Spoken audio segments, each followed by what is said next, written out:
National means cum merit scholarship exam 2025 यानी NMS exam 2025 की तैयारी करने वाले सभी छात्रों को मेरा प्यार भरा नमस्कार। मैं हूं श्रवण कुमार सागर। स्वागत करता हूं आपका अपने यूट्यूब चैनल सागर कोचिंग सेंटर भगवानपुर में। तो आज की इस वीडियो में हम आपके लिए लेकर के आए एनएमएस एग्जाम के लिए साइंस के 35 अति महत्वपूर्ण प्रश्न जो हर बार एनएमएस एग्जाम में पूछे जाते हैं। अगर आप इनको याद कर लेते हैं इन 35 प्रश्नों को तो निश्चित रूप से 10 या 11 क्वेश्चंस आपको इसी में से एग्जाम में आएंगे। तो काफ़ी महत्वपूर्ण ये वीडियो होने वाला है। तो चलिए स्टार्ट करते हैं। पहला प्रश्न है, वे प्रतिबिंब जिन्हें पर्दे पर प्राप्त किया जा सकता है कहलाते हैं। ऑप्शन में दिया है आभासी प्रतिबिंब, वास्तविक प्रतिबिंब, शुद्ध प्रतिबिंब, अशुद्ध प्रतिबिंब। तो देखिए, जिन्हें पर्दे पर प्राप्त किया जा सकता है तो वो होता है वास्तविक प्रतिबिंब। क्या होता है? वास्तविक प्रतिबिंब। यहाँ पर एक चीज़ और समझना है कि वे प्रतिबिंब जिन्हें पर्दे पर प्राप्त किया जा सकता है उसे तो वास्तविक प्रतिबिंब कहते हैं। लेकिन अगर यहाँ पे क्वेश्चन में ये दे दें कि जिन्हें पर्दे पर नहीं प्राप्त किया जा सकता है तो इस स्थिति में क्या हो जाएगा? वह हो जाएगा आभासी प्रतिबिंब या काल्पनिक प्रतिबिंब। तो ये भी आपको याद रखना है। तो पर्दे पर प्राप्त किया जा सकता है तो वास्तविक प्रतिबिंब, नहीं प्राप्त किया जा सकता है तो आभासी प्रतिबिंब या काल्पनिक प्रतिबिंब। चलिए, ये हो गया पहला प्रश्न। इसी को यहाँ अंग्रेजी में भी दिया हुआ है। अगर आप इंग्लिश मीडियम के स्टूडेंट हैं तो यहाँ से इसको समझ सकते हैं। दूसरा प्रश्न देखते हैं। प्रश्न है, ध्वनि संचरित हो सकती है। ऑप्शन में दिया है केवल वायु या गैसों में, केवल ठोसों में, केवल द्रवों में, ठोस, द्रव तथा गैसों में। तो देखिए, ये जो ध्वनि है यानी आवाज़ है तो ये जो है ठोस में भी संचरित हो सकता है, द्रव में भी हो सकता है और गैस में भी हो सकता है। ठीक है, तो इसका जो सही आंसर है ऑप्शन नंबर डी है। यहाँ पर एक चीज़ और समझना आपको कि अगर यहाँ पे दे दे कि ध्वनि किसमें संचरित नहीं हो सकती है, अगर इसमें नहीं लगा दे तब इसका आंसर क्या हो जाएगा? तो इसका आंसर होगा निर्वात में। ये जो ध्वनि है ये निर्वात में संचरित नहीं हो सकती है। निर्वात का मतलब होता है वैसा जगह जहाँ पर हवा न हो। ठीक है, तो ये याद रखना है। तो यहाँ पर इसका आंसर ऑप्शन डी हो गया। अगर ध्वनि संचरित नहीं हो सकती है यह रहता सवाल में तो उसका आंसर होगा निर्वात। अगला प्रश्न लेते हैं। प्रश्न है, सर्पी घर्षण स्थैतिक घर्षण से। ऑप्शन में दिया अधिक होता है, बराबर होता है, कम होता है, उपरोक्त में से कोई नहीं। तो यहाँ पे हमें समझना है सर्पी घर्षण और स्थैतिक घर्षण होता क्या है। तो घर्षण दो प्रकार के होते हैं। ठीक है, पहला हो गया सर्पी घर्षण और दूसरा हो गया स्थैतिक घर्षण।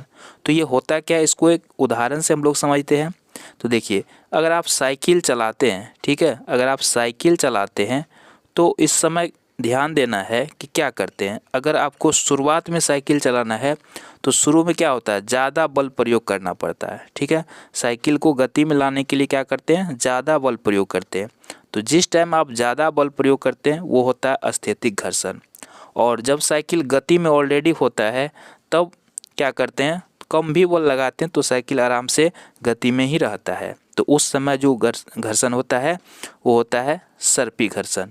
ठीक है, तो शुरुआत में जो बल लगाते हैं साइकिल को गति में लाने के लिए वो स्थैतिक घर्षण है। और जब साइकिल ऑलरेडी गति में होता है उस समय जो बल लगाते हैं तो वो होता है स्थैतिक घर्षण। तो यहाँ पर दो तरह का बल हो गया, स्थैतिक घर्षण, सर्पी घर्षण। अब बताइए सर्पी घर्षण स्थैतिक घर्षण से कम होता है या ज़्यादा? तो आपको समझ में आ गया होगा, कम होता है, क्योंकि शुरुआत में ज़्यादा बल लगता है तो स्थैतिक घर्षण का मान क्या होता है, अधिक होता है, और सर्पी घर्षण का मान कम होता है। इसको एक तरीका से याद रख सकते हैं। देखिए, यहाँ पे सर्पी लिखा है और स्थैतिक, दो तरह का घर्षण है। तो इसमें देखिए सर्पी में कम अक्षर लिखा हुआ है तो इसका मान भी कम होगा। इसमें देखिए ज़्यादा अक्षर लिखा हुआ है तो इसका मान ज़्यादा होगा यानी अधिक होगा। तो इस तरीक़ा से आप इसको आसानी से याद रख सकते हैं। यह प्रश्न बार बार पूछा जाता है। ठीक है, सर्पी घर्षण का मान कम होगा क्योंकि इसमें कम अक्षर है, इस तरह ये याद रखने के लिए बता रहे हैं। ठीक है, और स्थैतिक घर्षण का मान अधिक होगा क्योंकि इसमें अधिक अक्षर है। तो इस तरह से आप इसको याद रख सकते हैं। अगला प्रश्न लेते हैं। प्रश्न है, आंतरिक निषेचन होता है। ऑप्शन में दिया है नर के शरीर में, मादा के शरीर में, नर शरीर के बाहर, मादा शरीर के बाहर। तो प्रश्न में ही है आंतरिक। आंतरिक मतलब होता है क्या है, अंदर में, है ना। तो आंतरिक का मतलब अंदर में, और निषेचन कहाँ होता है आप जानते हैं, मादा के शरीर में होता है। निषेचन कहाँ होता है, मादा के शरीर में। तो इसका कौन सा आंसर होगा? Option number B.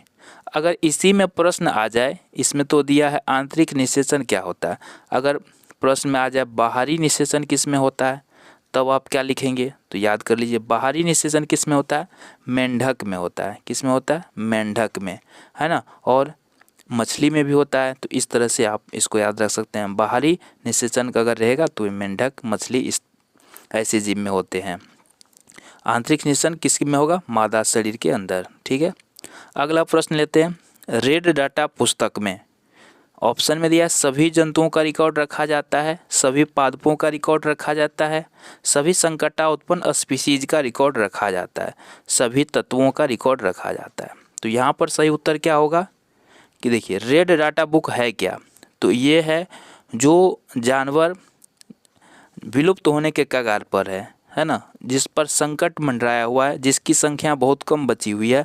तो ऐसे जानवरों का रिकॉर्ड जो है, ऐसे जीव जंतुओं का रिकॉर्ड एक पुस्तक में रखा जाता है और उस पुस्तक का नाम है रेड डाटा।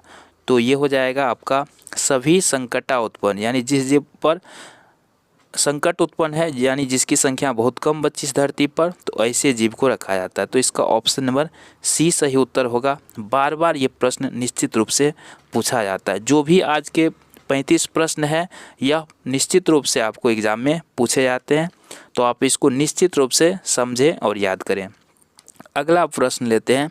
दहन के लिए वायु में आवश्यक है। ऑप्शन में oxygen, nitrogen, chlorine, carbon dioxide. तो आपको पता है दहन के लिए क्या आवश्यक है? ऑक्सीजन यानी O2 आवश्यक है। तो इसी तरह से इसमें अगर पूछ दिया जाए कि दहन के लिए जो है, अगर मान लीजिए कोई चीज़ जल रहा हो, ठीक है, जैसे मान लेते हैं कि आग लग गया है, ठीक है, आग लग चुका है कहीं पर, तो जैसे अग्निशमक यंत्र होता है, अग्निशामक यंत्र, आग बुझाने वाला जो यंत्र होता है, उसमें कौन सा गैस भरा रहता है? तो वहाँ पे हम लोग किसका प्रयोग करते हैं? कार्बन डाइऑक्साइड का करते हैं, CO2 गैस का उपयोग करते हैं। तो ये भी याद रखना है, जलने के लिए ऑक्सीजन चाहिए, आग बुझाने के लिए कार्बन डाइऑक्साइड चाहिए।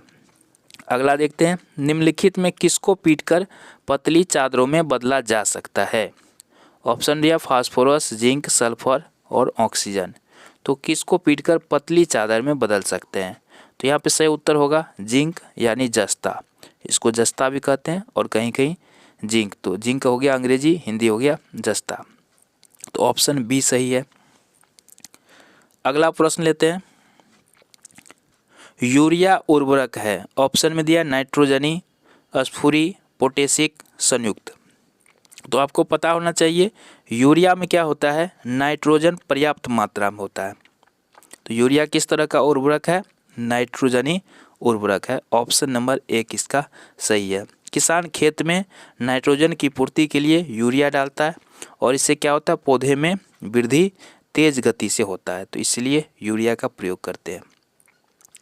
चलिए क्वेश्चन नंबर 9 को देखते हैं। निम्नलिखित में कौन सा कारक जल की कमी के लिए उत्तरदायी नहीं है? जल की कमी के लिए, तो यहाँ पे ऑप्शन में दिया है जल संसाधनों का कुप्रबंधन। ये तो जल की कमी के लिए उत्तरदायी है ना। अगर अच्छा से प्रबंधन नहीं करेगा तो इससे जल का कमी तो हो सकता है, ये तो सही है। कारक उत्तरदायी नहीं है, नहीं कौन है ये हमें चुनना है। अत्यधिक वर्षा, तो अत्यधिक वर्षा होगा तो ये कैसे जल की कमी के लिए उत्तरदायी हो सकता है ना। तो अधिक वर्षा होगा तो और तो जल तो अधिक मात्रा में ही होगा। तो ये जो है ऑप्शन नंबर बी इसका सही आंसर होगा, क्योंकि हमें नहीं वाला ही चुनना है। बढ़ती जनसंख्या होगा, जनसंख्या बढ़ेगा तो जल का कमी तो होगा ही। औद्योगिकरण में वृद्धि होगी तब भी जल की कमी होगा। यानी कि ए, सी और डी ये तो सही कारण है, लेकिन हमें चुनना क्या है? गलत कारण। तो ऑप्शन बी इसका सही है। क्वेश्चन नंबर 10 देखते हैं। दंत विशेषज्ञों द्वारा दांतों का बड़ा प्रतिबिंब देखने के लिए उपयोग किया जाता है। तो जो दंत चिकित्सक होते हैं, डेंटिस्ट होते हैं, या गला का हो गया या कान का हो गया, इस सब के जो डॉक्टर होते हैं तो वो अवतल दर्पण का प्रयोग करते हैं। क्यों करते हैं? इससे बड़ा प्रतिबिंब, अवतल दर्पण में बड़ा प्रतिबिंब बनता है किसी वस्तु का, तो इसीलिए ये लोग जो है अवतल दर्पण का प्रयोग करते हैं। और नाई की दुकान में भी अवतल दर्पण का ही प्रयोग किया जाता है। ठीक है, और निकट दृष्टि दोष, ठीक है, निकट दृष्टि दोष के निवारण के लिए भी क्या करते हैं, अवतल लेंस से बने चश्मे का प्रयोग करते हैं। अगला प्रश्न देखते हैं, अंतर्राष्ट्रीय अवलवन जल वर्ष मनाया गया था। तो ये वर्ष 2003 में मनाया गया था, इसको आप याद रख सकते हैं। और जल दिवस कब मनाते हैं, विश्व जल दिवस 22 मार्च को मनाते हैं, ये भी आप याद रख सकते हैं। नीला थोथा का रासायनिक सूत्र है, बार बार पूछा जाता है नीला थोथा का रासायनिक सूत्र क्या है, तो ये है CuSO4। नीला थोथा का रासायनिक सूत्र क्या होता है, CuSO4, तो इसको याद रखना आपको। अमरबेल उदाहरण है किसी, अमरबेल क्या है, एक पौधा है जो क्या करता है, किसी दूसरे पौधा पर रहता है और दूसरे पौधा जो भोजन बनाते हैं उसी से अपना भोजन करता है, पोषण करता है। तो ऐसे जीव को क्या बोलते हैं परजीवी बोलते हैं ना, जो दूसरे पर डिपेंड रहता है, तो इसको क्या बोलेंगे, परजीवी। तो अमरबेल किसका उदाहरण है, परजीवी का। और भी कोई जीव है जो परजीवी है, जैसे जू हो गया है ना, खटमल हो गया, ये सबको परजीवी कह सकते हैं। अगला देखते हैं, कार्बोहाइड्रेट बनते हैं, कार्बोहाइड्रेट बनते हैं, ये किससे बनता है, तो देखिए ऑप्शंस दिए गए हमारे पास। तो ये बनता है कार्बन, हाइड्रोजन एवं ऑक्सीजन से। कार्बोहाइड्रेट किससे बनता है, कार्बन, हाइड्रोजन एवं ऑक्सीजन से, तो पहला ही ऑप्शन सही है। अगला प्रश्न है, निम्न में से कौन सा विकल्प उष्णकटिबंधीय क्षेत्र का सर्वश्रेष्ठ वर्णन करता है। तो उष्णकटिबंधीय जो क्षेत्र होते हैं उसकी जलवायु कैसी होती है, गर्म और आर्द्र होती है। याद कर लीजिए, उष्णकटिबंधीय क्षेत्र का जो जलवायु होता है वो गर्म और आर्द्र होता है, तो ऑप्शन नंबर 1 इसका सही है। अगला प्रश्न है, मृदा में बड़े कणों का अनुपात अधिक होता है, किस मृदा, मृदा का मतलब क्या होता है, मिट्टी, तो किस में जो है बड़े कण ज़्यादा मात्रा में होते हैं, तो ये होता है बलुई मृदा में, है ना। बलुई मृदा में क्या होता है, बड़े कण जो है ज़्यादा मात्रा में होते हैं, यानी बालू में।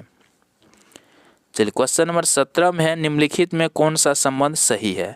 यहाँ पे सूत्र दिया गया है, कौन सा सूत्र सही है ये आपको बताना है, ठीक है। चाल बराबर समय बटे दूरी, ये तो गलत है। चाल बराबर दूरी बटे समय, ये बिल्कुल सही है। चाल बराबर सूत्र क्या होता है, दूरी बटे समय। पादप का जनन भाग होता है, पादप मतलब क्या होता है, पेड़ पौधा, और पेड़ पौधा का जो जनन भाग होता है, प्रजनन वाला भाग होता है, वो क्या होता है, पुष्प, है ना। पुष्प में ही क्या होता है, फल लगते हैं और फल के अंदर ही बीज होता है, तो इसलिए ऑप्शन नंबर डी इसका क्या होगा, सही उत्तर होगा।